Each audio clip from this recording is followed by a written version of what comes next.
Kamu sedang berjalan di terik matahari yang membakar. Kamu kehabisan perbekalan, air tidak ada lagi. Kamu memimpikan hujan, tapi langit bersih tanpa awan. Dengan tiap langkah, energimu makin berkurang dan tiba-tiba ambruk. Kamu melihat sebuah kolam di dekat situ. Itu fata morgana atau air beneran ya? Karena nggak mampu lagi berdiri, kamu merangkak ke sana. Air makin dekat, tapi bukan karena kamu yang bergerak ke sana. Air itulah yang mendekatimu. Dalam beberapa menit, area kolam itu bertambah luas dan kamu sudah berada di dalamnya. Sebuah danau kecil terbentuk sedalam sekitar 18 meter di tempat yang tadinya berupa gurun tandus.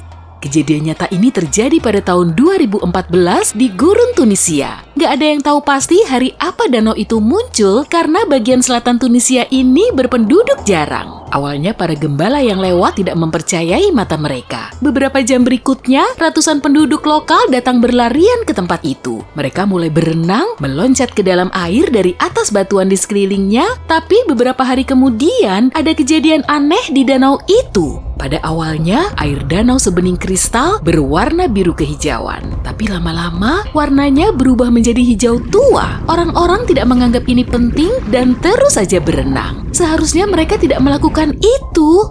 Para ilmuwan dan ahli geologi datang dan langsung mengumumkan bahwa berenang di danau itu tidak aman. Air hijau berlumpur artinya danau itu menggenang, airnya tidak mengalami penyegaran, tidak dipasok oleh mata air bawah tanah. Sekarang, danau itu dipenuhi alga dan banyak bakteri berbahaya yang bisa menyebabkan penyakit parah. Mereka juga menemukan bahwa wilayah Tunisia ini penuh dengan fosfat. Bahan ini bisa terurai dan meninggalkan jejak radioaktif. Danau itu bisa bersifat karsinogen, beracun, dan berbahaya bagi organisme hidup apapun.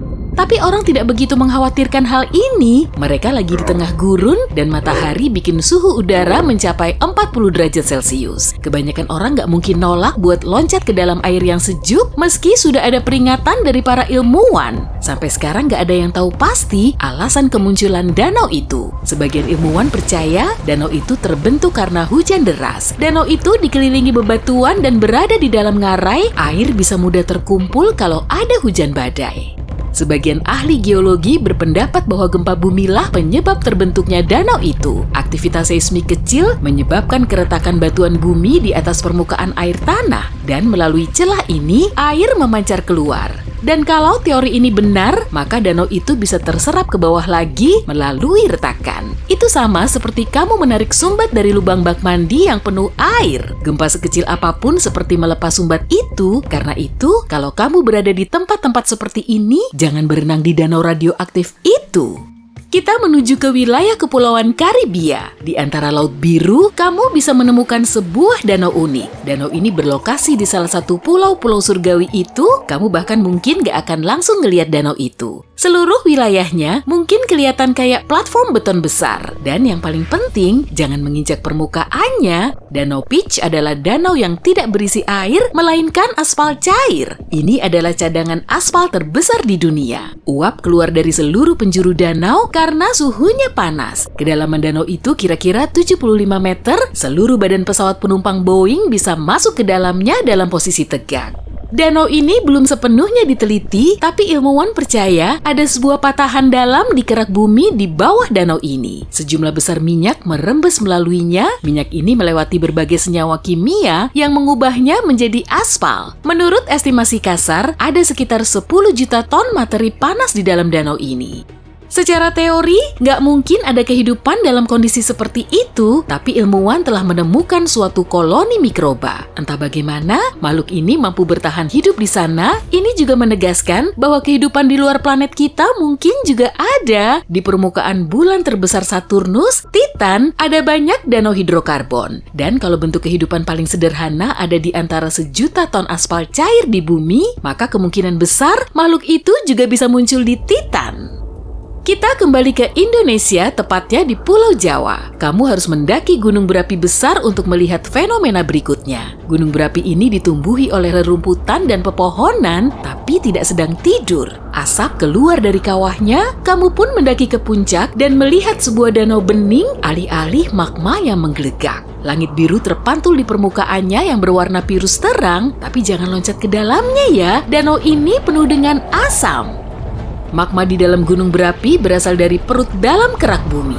Cairan berpijar ini terdiri dari berbagai logam cair dan senyawa kimia, dan danau itu penuh partikel logam ini. Selain itu, gunung berapi ini mengeluarkan gas belerang dioksida. Jika bersenyawa dengan berbagai logam, terbentuklah warna biru cantik. Sebaiknya kamu kesini pada malam hari. Di beberapa tempat, banyak belerang terkonsentrasi. Akumulasi ini keluar dari danau dan terkena udara. Saat hal ini terjadi, semua yang ada di sekitar menyala biru terang. Fenomena ini aman diamati, tapi jangan terlalu dekat.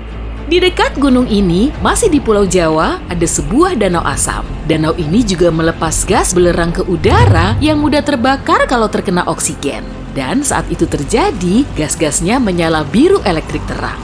Nyala ini sulit dilihat di siang hari, di malam hari kamu bisa melihat kilatan cahayanya dari jauh. Lokasi kita berikutnya adalah Australia. Kamu menerbangkan drone tinggi di atas area hutan, di sela-sela hutan hijau yang lebat, kamu bisa melihat area berwarna pink terang. Itulah danau kita. Kali ini warna pinknya yang indah mungkin gak akan mencegah kamu berenang. Kamu bisa bersantai di sana dan mengambil foto-foto indah. Danau ini menarik ribuan wisatawan, tapi ilmuwan baru-baru ini menemukan alasan dari warnanya yang luar biasa itu. Di dasar danau air asin di Melbourne ini, tumbuh alga khusus yang melepaskan pigmen merah. Berpadu dengan sinar matahari, suhu tinggi, dan curah hujan sedikit, danau itu menjadi pink. Omong-omong, Australia bukan satu-satunya tempat yang memiliki fenomena seperti itu. Ada danau-danau dengan air berwarna pink di seluruh dunia. Kamu bisa menemukannya di Senegal, Bolivia, Kenya, dan banyak negara lain. Air di tempat-tempat ini juga asin dan mengandung pigmen merah dari ganggang yang luar biasa itu.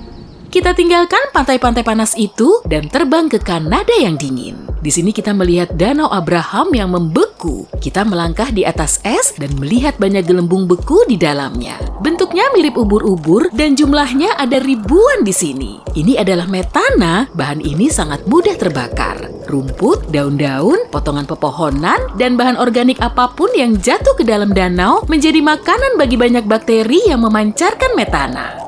Ketika terkena air beku, metana berubah menjadi puluhan ribu bola beku. Ketika es mencair, gelembung-gelembung itu meletus dan mendesis. Fenomena ini juga bisa diamati di beberapa pantai Samudra Arktik. Di sana, ukuran gelembungnya bisa beberapa kali lebih besar ukuran balon. Ini pemandangan yang indah, tapi tidak aman karena metana menyala ketika terkena udara.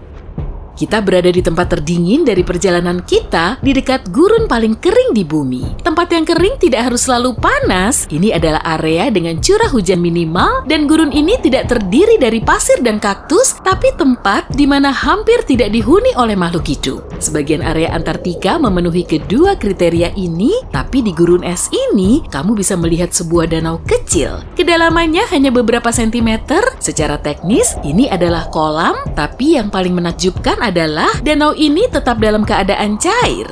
Suhu di sini turun sampai minus 50 derajat Celcius. Kolam itu seharusnya membeku, tapi tidak. Danau Don Juan adalah salah satu waduk paling asin di planet ini. Jumlah garam di sini tidak memungkinkan air membeku, dan para ilmuwan telah mempelajari danau ini selama lebih dari 60 tahun, tapi mereka masih belum bisa menemukan alasan pasti munculnya air di sini.